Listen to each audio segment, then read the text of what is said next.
Makadii hama neshamwari, ndadzoka zvekare mune chimwe chirongwa cheZim secrets and confessions. Maconfessions atinotumirwa kuinbox kwedu tobva tamasheya pamaplatforms edu efacebook. Ndichange ndichiverenga zvose nemacomments nemarecommendations anopiwa nevamwe pafacebook, ndisingatauri hangu mazita. Regai titange nesecret yedu yekutanga. Secret yedu yekutanga yakamira sezvizvi. Hanzi, makasimba here hama dzangu? Ndiri mudzimai akafirwa, saka ndakawanawo shamwari yandakanzwana nayo ndikamutendera kuti asvike pamba hake sezvo ndichigara ndega.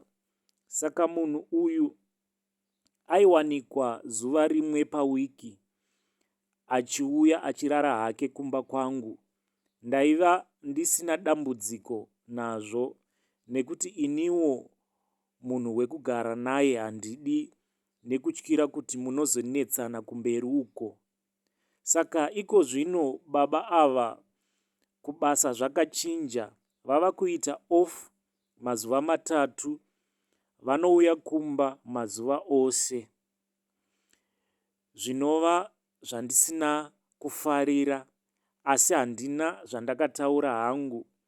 Dambudziko ravapo nekugara ndichiona baba ava, ndava kuona hunhu hwavo. Vakada kungoti kwindi musina kutadzirana. Ndaimboti kuda munhu istress hake. Iko zvino dambudziko iri riri kuwedzera. Ini handichasununguki mumba mangu. Ndingaitawo sei vehama? Ndosiya here munhu oro ndodii? Ukatsiura unonzwa woti stress, asi stress yekuti hautotauri kana chii nemudiwa wako muri mumba.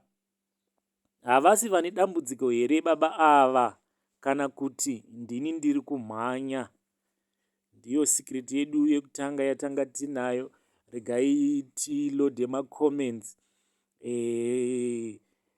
Comment yekutanga hanzi, vaudze vanomudhurira kumba kwavo, noti mumba mako, nekuti hausiwe unovaita kuti vamudhure. Vari kutokurakidza hunhu hwavo chaiwo. Then pane komentiwo imwe yamukoma Ian, zvikanzi apo hapana kwauri kuenda, wakatora chikwambo. Murume nemukadzi mumba, you must be friends, always happy. Next time tsvakai neutral venue moitira tunhu twenyu twoperera ikoko muchidzidzana. Zvikanzi namukoma Sakse,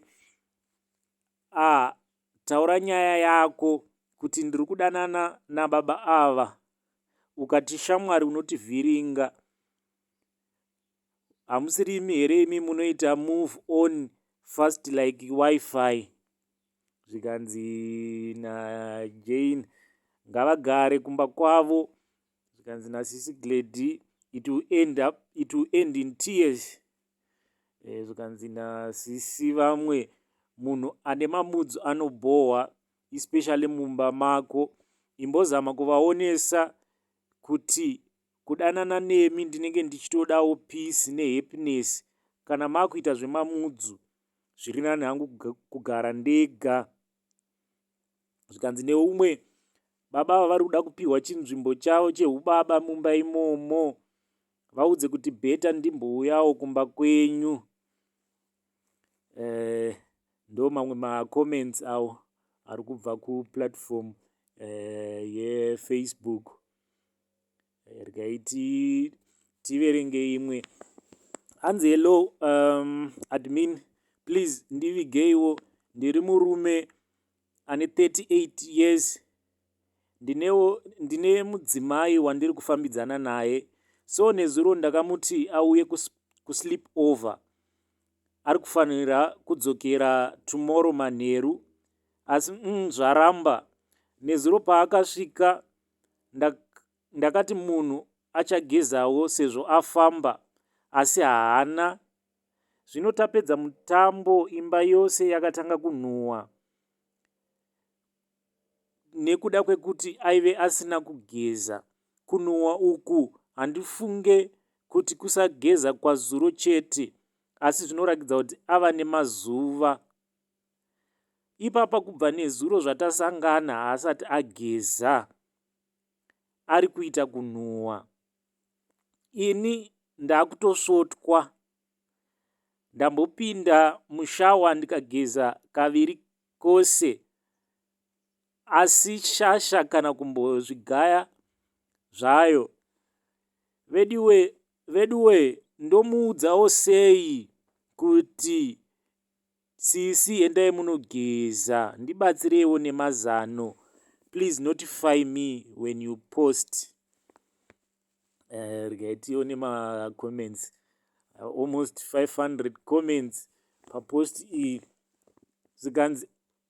Zvikanzi first comment hanzi ko endai munogeza mese ka. Ingomuudza kuti handei tinogeza. Zvikanzi neumwe kasi wakanonga chigunduru, uchenjere kurohwa nezvindakwenya nemunhu wako iyeye. Zvikanzi neumwe zvakaoma, iti bhebi handei kushawa. Vazhinji vari kuti handei tinogeza. Zvakaoma iyo comment yekuti kazi ucharohwa nezvindakwenya iyo. Zviriko futi. Regai tilode imwe secret zvekare. Hanzi mukoma makadii, please hide account. Ndiri mukadzi aged 40. Ndina baba vandinodanana navo. Tava ne6 years tichidanana, asi havasati vambonditengera kana dhirezi zvaro oro kumbondiigera grocery only for a month. Chavo chavanogona kunditora out tonogocha kana vaita free, votenga masavhana, tikapedza todzoka kumba, no cent chero relofu zvaro, apo tinenge tarara tese. Ende kazhinji vanoda joy, chero vasina mari, vanoti let's share kuenda out. Kana ndikaita problem, vanondikwereta mari like, kana ndikaita problem ndikavakwereta mari like 10 US, vanoida back. Ivo havagoni kundibatsirawo seboyfriend yangu. Handisi kukumbira kuda kubatsirwa always, but kungobatsirwawo sometimes. Murume wangu ane mumwe mukadzi, but anombondichengeta sometimes. Tombosangana pabonde kana taonana, but maybe after 3 months, cause anogara kune rimwe dhorobha. Asi ndiye anotoona kuti ndadya here ini nevana. Ndodina baba ava, vanongoda sex, chero sipo havatengi, even penti ravo handina, kana dress rakambotengwa navo handina. Apa tava netime tiri tose. Ndodiko, kuomera here oro kusada? Musoro chaiwo havadi kundigadzirisa. Ndikavapa zvinhu kuti vanditengesere, vanodya mari. Please help. Maybe ndini ndiri kurasika. Please help me. Moyo wangu uri kuita uchineta. Sorry nekurebesa nyaya. Notify me when you post. Zvikanzi nematop comments. Asi kana zvimwe zvinhu hazvidi kuudzirwa, wega hausi kuona here kuti uri kuitiswa? Shuwa ungaitiswa zvekupenga kudaro here? Zvikanzi neumwe 6 years dzose wokomplaina nhasi. vakaona kuti wakadzungaira uri kuitiswa. Mumwe akati handiti unogara navo pasi wotaura nyaya yako here? Nhai munyori, tauriranai, mave vanhu vakuru wani. Mumwe akati pa6 years dai wakawana chikomba chiri nani. Hanzi makore awanda ayo usingapihwi mari, unowadireiko baba iwawa? Wofira iyo gochi iyoyo. Hanzi neumwe, do you know that the man you term stingy is generous to another woman? Ramba hako, asi ndiri kutokuudza. These men know when a queen is coming and when the maid is coming. Paya paunoti he sleep over, wosvika nekurova cleaning washing, unenge utori house girl wake. Kana uri queen ukauya kusleep over, ndiye anenge achimhanya. Ndeimwe advice iyo. Vana sisi munoenda kumasleep over, mukaona muchinoitiswa mawashing, hanzi ndimune muri mamaid. Hanzi neumwe, one day ukasageza vauya vachiti hande out, woti handina kugeza nekuti hapana sipo, unenge watosolva problemu yako. But hanzvadzi yangu, problem ndiwe, joy unoifarira. Zvikanzi neumwe, sisi munorevesa kuti mune 40 years nekuti ngano yenyu inosounda as if mune 12 years. Imi mava munhu mukuru, zivai kuti munodei mukati meupenyu hwenyu. Shuwa mungafira lula here? Itai semunhu mukuru please. Hanzi nevamwe, chokwadi chinodzimba, makapusa sisimi. Ndo imwe confession yatanga tinayo. Regai tiscroll down tilode imwe confession. Hanzi, hello admin, ndarara ndichitya usiku hwose. Baba vakarara kwangu vakosora zvekuti mother vemunext vamuka vakati muenzi wako ngafukire mvura ina malemoni. Apo ifirst time yekuuya kusleep over. Ndazvitya ini. Vanga vasingapedzi 2 minutes vasina kukosora. Kana stonyeni havana kuluma. Ndatya kuti vane chirwere. Munhu shuwa angashingirira kuuya kusleep over achirwara kudaro. Ndavati kochii? Ivo vakati zvatotanga izvezvi pandapinda mumba mako. Nhasi ndadzidza kuti munhu anenge auya kusleep over mutore temperature before asati arara mumba mako. Unogezerwa mhosva yausingazivi. Nyaya dzemasleep over idzi ngaitidzwe macomments. Zvikanzi neumwe, ingadyika seiko stonyeni iye munhu achingokoshora kudaro. Hanzi neumwe, I wish Facebook had a recording button. Zvikanzi nevamwe, clean the house mainini, he might be allergic to dust. Chokwanisa chiri chokwadi pamwe vanenge vane asthma. Zvikanzi pane zvakawanda zvinogona kukonzera kukosora kwacho. Either pane chinhu chiri mumba mako chaita kuti akosore. Kune vamwe vanhu vakagadzirwa vari vadiki kuti kana ave kuda kusangana nemunhu akaipa pane zvinoitika zvinovhiringa.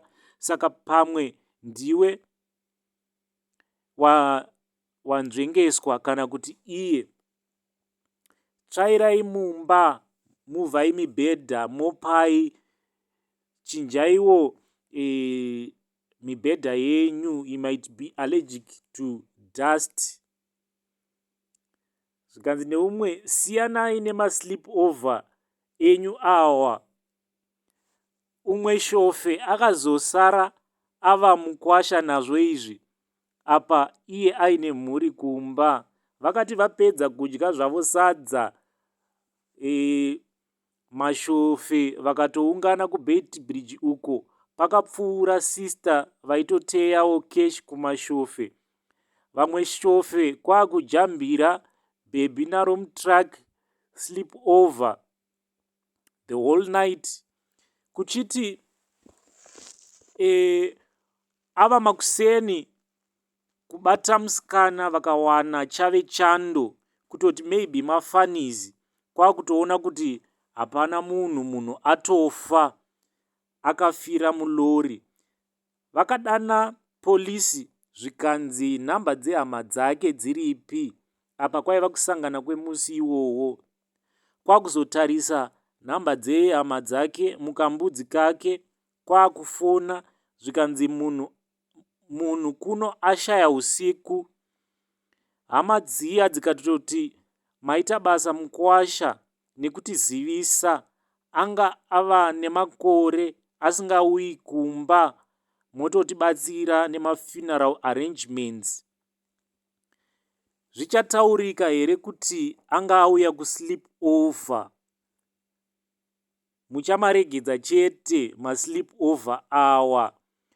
Ko murungu unomuudza sei kuti ndava kufambira nyaya dzemunhu auya kusleep over akafira mutraki? Be careful nemasleep over enyu awa. Ndo imwe comment ndo imwe comment pa confession iyi. Regai ndiverenge imwe. Hanzi, hello mukoma, please post for me as Heidi. I recently discovered kuti my husband is still in touch with two ladies avo vaakambondichita navo in 2018. He goes to an extent of doing sex per phone, vachitumirana manude pictures nemavidhiyo vachiita bonyora. Moyo wangu wakatsemuka ndikarwadziwa. Mazuva ano kundibata handibati. Kana iri nguva yebonde, tinongoita bonde chete, pasina kubatana, pasina romance. Ndafunga hangu kusiya imba iyi. Ndibatsireiwo nemazano. Vanotuka imbomirai, ndingazvisungirira. Ndiriwo mukadzi ane vana 3 vasikana. Baba ava vanyanya kundijairira. Ipapo kuti ndibvunze munhu, anotozviona kunge iye hapana chaari kunditadzira. Ndinozvishandirawo basa riri nani, ndinokwanisa kuzvichengeta. Ndinokumbirawo kuti mundiposterewo. Ndinokumbirawo mashoko esimbiso. Ndiwanewo mabudiro mukati memba iyi. Nekuti rudo chairwo handifunge kuti ruchiripo. Instead yekuti apologize pane zvose zvaanonditadzira, anotondiitira mamudzu. Notify me when you have posted. Macomments akamira sezvizvi. Hanzi, just ignore him. Once munhu aravira cheating, kurega kwacho kunonetsa. Don't ask him. Ita basa rako unyerere uchichengeta vana vako. Mumwe akati, ingoita sebenzi urimo uchigarira hako vana vako, ukabva ipapo uchiri netarisiro here yekuroorwa nevana 3. zvikanzi neumwe, since you are working, are there any potential clients who are smart enough to date? Just find one and the rest will be history.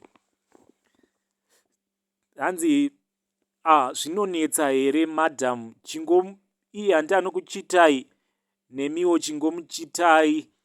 Zvikanzi neumwe anogona achireva chokwadi. If you want to learn a lesson, take notes of my words. Anotaurwa matsamwisana ndeeshuwa. Stop acting like an angel. Fix your marriage. Money is not everything. Kana wati wakuda kuenda, be prepared for the outside world. Kuva mvana zvinotoda kuti uve gandanga. Zvikanzi neumwe, I think your husband is doing this out of stress. Zviriko here zvekuti vanhu vanochita because of stress. Regai titsvake imwe confession. Hanzi, hello admin, post me as Heidi. Veduwe ndoita sei? Murume akandiroora achiziva kuti ndine mwana wangu. Now izvezvi yava back to school. Mwana ava supposed kutransfer because takatama kwataigara. So kunew school kuri kuda mauniform plus fees. So murume wangu uyu ava kuita mamudzu plus mari yatanga takaronga kuti ibhadharirwe mwana yefees. Ava kuronga mamwe maplans nayo mari iyoyo. Ende mari iyi takaishandira tose mufunge. Ndatova stressed kuti zvino mwana ndodii naye. Apa iye haatodi kunzwa anything. Haatodi kuti ini nditaure nababa vemwana wangu uyu. Ende iye haadi kuti ndiite mamwe mabasa emaoko ekutengesa. Anongoda kungoti ndigare ndiri pamba. Ndainge ndakamukumbira kuti madii mandibvumidza kuti ndiite zvekutengesa, maprofits ndichibhadharira hangu mwana school fees. Regai tiverenge macomments. Hanzi, ko anorambirei kuti baba vemwana vachengete mwana wavo?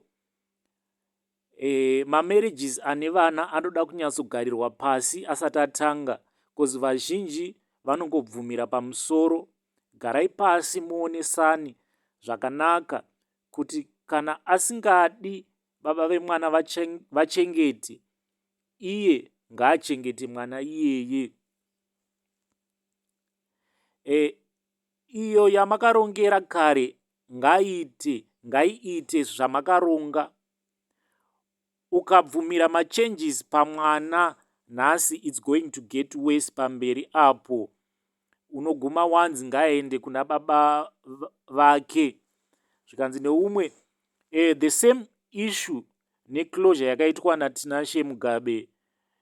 Ndipo paunozosiya mwana aine 5 years wodzoka ava ne20 years nekuda kwemarriage. Because kana bhangu asisadi kutengera mwana school stuff, kuti ikoko. Vakadzi, don't put marriage first before your kids, please ndapota. Mwana pamberi, bhangu kumashure. On top of that, muri kuchaisana mapoto apa kana sendi rakaendeswa, but anokutonga nedemo seuchafa. Tora mari yamakarongera zvefizi zvemwana unotenga zvinhu zvemwana. Zviri nani kutukirwa benefit yako than kurambwa usina chawaita nayo. Zvikanzi neumwe, that's why ndichiti ndikafunga kuroorwa mwoyo wangu unoramba, because pfungwa imwe inoti kana ukaroorwa nemurume asingadi mwana wako unozoita sei neramangwana remwana wako. I choose my son first. Zvikanzi neumwe tora mari, handiti unoziva pamunoisa. Take money, buy uniforms, pay school fees. After you do this, you will see his true colors. Regai tiverenge imwe confession. Hanzi hello admin, ndauyawo nenyaya iri kundishungurudza. Ndakadanana nemurume wangu, mabodies edu akaenzana, tiri maslender tose. Now I'm 34, murume ane 41 years. But murume is still looking the same, haachinje. Now ndava kuita kunge chembere. Iye achingori zvandakamuwana ari. Problem yangu yava yekuti people are gossiping kuti ndakabatira mwana wavamwene. Vamwe vanototi ndine Ben10. Kuda kuedza kutsanangura, unoita kunge uri kuda kujustifya. Murume wangu, he looks like ari kuma 20 years or so. Izvi zviri kundidya mwoyo. Ndoita sei kuti atatamuke, akure, tienzane, oro kuti asimbe, aite chidumbu zvake. Ndakugaro nyara, and I'm afraid kuti ndichamuluza to ama 2000. Please help me, notify me when you have posted. Macomments hanzi ingoziva kuti body dzevanhu dzinosiyana, you will be stress free. Ukangoziva kuti vanhu havana kusikwa zvakafanana, uchabatsirika. And explanation yaunenge uchida kupa vanhu ndeyeyi. Chero murume wako achikuda, tanga wazvida iwe usati wada umwe munhu. Zvikanzi neumwe, ko unoteererei zvinotaurwa nevanhu? Umwe akati avo vari kuti ukudya kunge nguruve. Munyori ati tiri maslender tese, iye nemurume wake, haana kutaura zvekusimba. Maonero angu chinoita kuti aite sechembere, besides big body, istress. Stress inochembedza. Tsvakai peace of mind, Mrs. Heidi. Zvikanzi neumwe, munyori, nekuoma kwaita zviro kudai mukurarama, muchine shamwari dzekutaura nezveimba yako kuti wakabatira murume zvikazoti. It's high time you should ignore them and concentrate neimba yako. Itawo ma-exercise, avoid fatty foods, limit the intake yefood, urambawo uri pedyo nemudiwa wako. Zvikanzi neumwe, ko iwe pa34 wanga wakuitawo sechembere sei? Iwewe ndiwe uri kuzvibata uyanga, ndo zviri kukuchembedza. Mumwe akati, gezai mai mwana, mutenge mafuta ekuzora. 34 years uchiri mwana, uri kuzvibata janki iwe. Regai tiende pane imwe secret. Hanzi hello mukomanashi, I lost hope nemusikana wandainge ndati she will be my wife to be.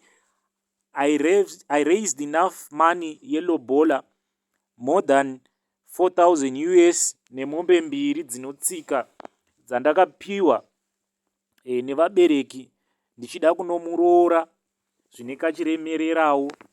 Sunday morning akauya kumba kwangu achiti ari kuda mari yekuenda kuout nemafriends ake for the last time before lobola. Ndakatonomusiya panzvimbo paifanirwa paaifanirwa kuzosangana nevamwe vake ndokuzviendera hangu kumba. Kubva masikati ndaizama kufona, munhu akadzima. Kusvika foni yadzima moto, ndakati maybe foni yange yapera moto.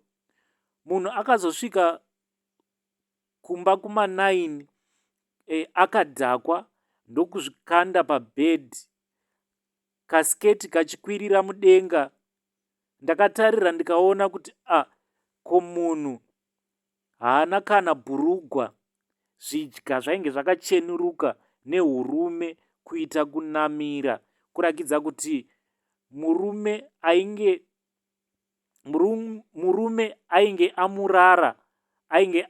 amurara katatu kana kanodarikidza.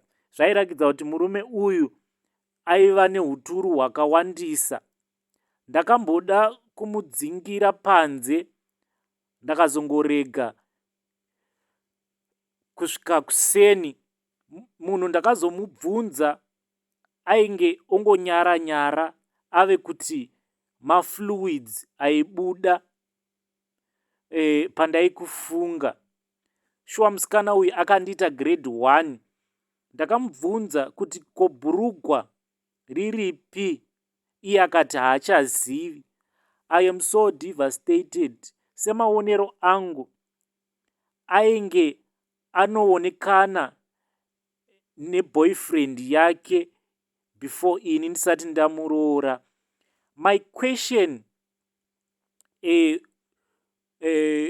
kumacousins yandinokumbira kuti mundiposterewo ndeyekuti ko mafluids awa, mafluids rudzwai angabuda zvekudaro. I have given up on this marriage. Amai vangu ndakavaudza, vakambodawo kundisimbisa pachikuru, but appetite yangu kwaari yapera. Ndingazvigadzirisawo sei? Ndinokumbira kuti mundinotify when you have posted. Regai tiverenge comments. Hanzi musikana wako anokwanisa akarongerwa dende nemafriends ake, anokwanisa akarepwa, akadhakwa. Zvikanzi neumwe shame, sorry hako, no reverse deal, start afresh, tenda Mwari vakuratidza usati wabvisa mari. Zvikanzi neumwe, huya hako uroore kumba kwedu, ini ndinodzoka naro bhurugwa ini. Zvikanzi neumwe, vakomana vakadai vanowanikwepi, nhai inga mapudzi anowira kusina hari, huya hako ndikunyaradze ini. Zvikanzi neumwe, sorry hako, uchawana umwe asingabudi mafluids sezvinoita uyu mukadzi wako. Zvikanzi neumwe, set up, mukadzi wako anokwanisa akarepwa, akadhakwa kuitira kuti umurambe. Zvikanzi neumwe, tangidza hako hanzvadzi ende ibva washandisa mari yacho iyoyo kuroora mumwe very fast. Zvikanzi mukadzi anotanga waisa wozoroora, unowanza chikristu. Iwe tsvaka umwe mukadzi utange waravira wozoroora. Zvikanzi nevamwe, akanyengerwa nemafriends ake ndobva aisirwa madrugs, akarariswa nemunhu. Trust me, ndozvinoitika kuvanhu vatema. Zvikanzi I think pane yakatambwa nanasahwira vake. People are jealous out there. It might be a set up. Regai titsvake imwe confession. This might be our last confession. Confession yedu yekupedzisira yakamira sezvizvi. Hanzi, hi admin, please post for me. Ndiri musikana ane makore 17 ekuberekwa. Ndaitozvigarirawo hangu kumusha naamai vangu. Tete vangu ndokuuyawo last year vachiti vanoda ndiende navo kumba kwavo vachizondibhadharira fees. Ndakafara nekuti ivo vakuru actually mapastors kune imwe church. Abva anyora zita rechechi yacho. Hanzi ndauya kudaro ndakatoshamisika kuona kumba kwavo kutoriwo nevamwe vana vesangano vasikana. Ndakagara mwedzi wese ndichinzi tiri kutsvaga nzvimbo. Then umwe musi ndikazonzi takukupa basa kuchechi, wozoregedza kana tawana nzvimbo yechikoro. Hazvina kundibata. Ndakanzi ndiite cleaner wekumatoilets, but chakandishamisa ndakanzi ndinofanira kutora maused pads ese ekumaladies toilets ndouya nawo kuzopa baba mukuru. Zvakandinetsa kuti ko izvi vanozviitirei, but ndakaona kunge ndaisava neoption. Ndakazozivawo kuti vasikana vese vari pamba pavo ndivo mabasa avanoita kutora mapads akashanda vouya nawo kwamufundisi.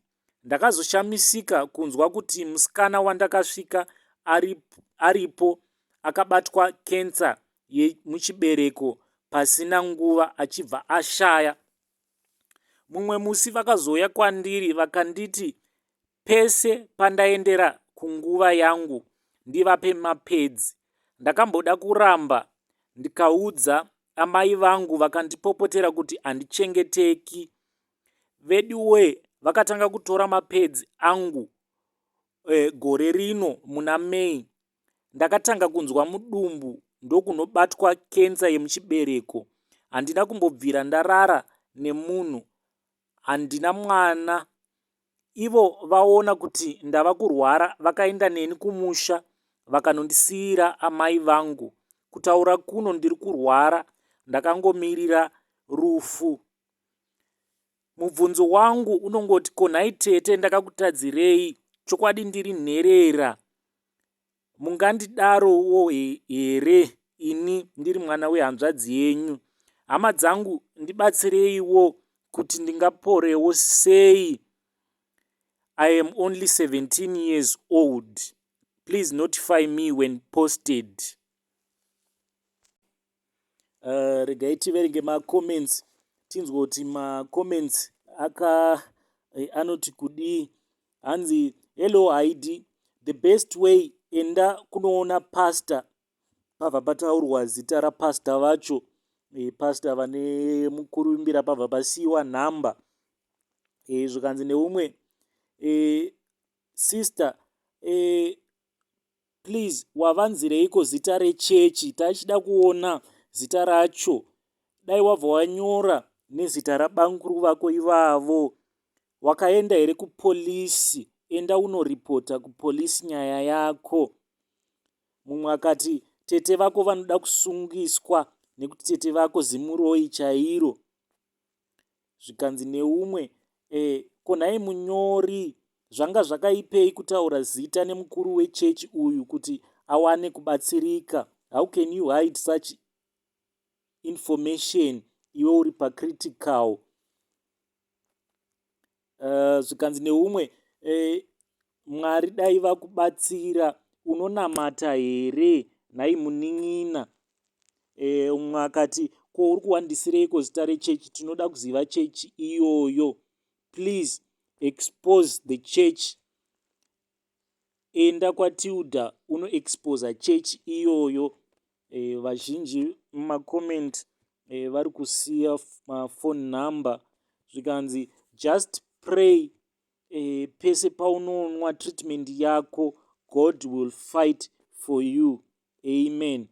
Zvikanzi neumwe vanhu vakadai I wish kuti denga ngavasarione, dai vatambura kweupenyu hwavo hwose. Let us view my previous comments. Zvikanzi munovanzireiko vanhu vanoita zvakaipa ivo vachishandisa zita rajesu? Please expose this pastor. Zvikanzi neumwe zvikanzi try miracle sachets, they will help you. Mumwe akati haidi inbox me, I will help you, ndinoenda newe kwaprofeti vangu. Mumwe akati in short your mom killed you, but iye akupa foni kuti utiudze nyaya iyi, muudze kazita rechechi tizive. Please pray, Mwari vanoporesa. Mumwe akati ko nhai haidi hachibvisike here chibereko chacho, wadi kuenda kwatilda uvaudze nyaya yako, maybe you will get help. Mumwe akati please inbox me, urapwe, inopora in the name of Jesus. Ipapo tobvumira napo toti haidi please kwauri koko, may you take care.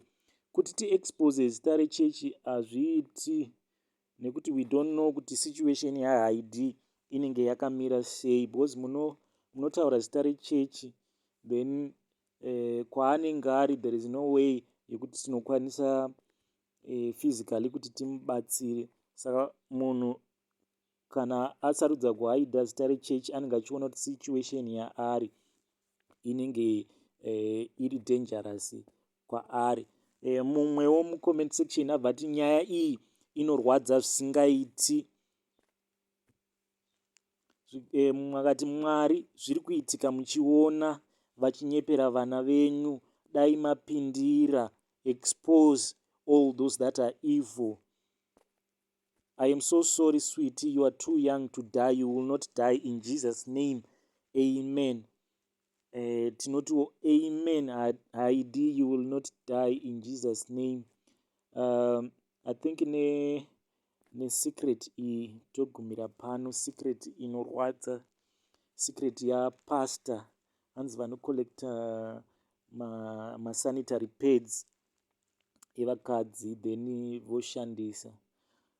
But ladies, kana let's say maybe if you are on your periods, mukaenda kuchechi, inini haindi advise kuti musiye masanitary pads enyu mumabhini, because even if vasiri pastor vanenge vachishandisa mapads avo, what if muchechi momo kana mune munhu akaromba otora mapads iwawo, I advise you kuti when you travel don't just dump your sanitary pads.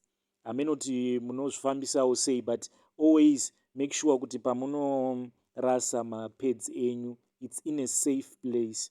Even mungava mumalocation amunogara, just make sure kuti hamungorasi mapads ako everywhere, because pamwe munhu anenge akakuvenga anokwanisa kungotora mapads ako achinokushinira. Inyaya yekungoti hamuzivi, mamwe masecrets atinosenderwa mumainbox anotyisa. Mumwe munhu anotokonfesa kuti ndakaba pent remuvakidzani wangu ndikaenda naro kunguo tsvuku, ende penti iroro rikaiswa tsono kuti hafi akawanikwa. So zvinhu izvi zviri kuitika. So women always take care. Kana muchiyanika mapants enyu outdoors, always take care. Asi our prayers are with Heidi. Nesecret iyi tongoti for today tinogumira pano, but always on our page tinongoramba tichiposta pafacebook 24/7 tichingoposta. Patichawana mukana futi tichadzoka futi tichikuverengerai mamwe masecrets and confessions. It's your boy Nashi Boy signing out until we meet again.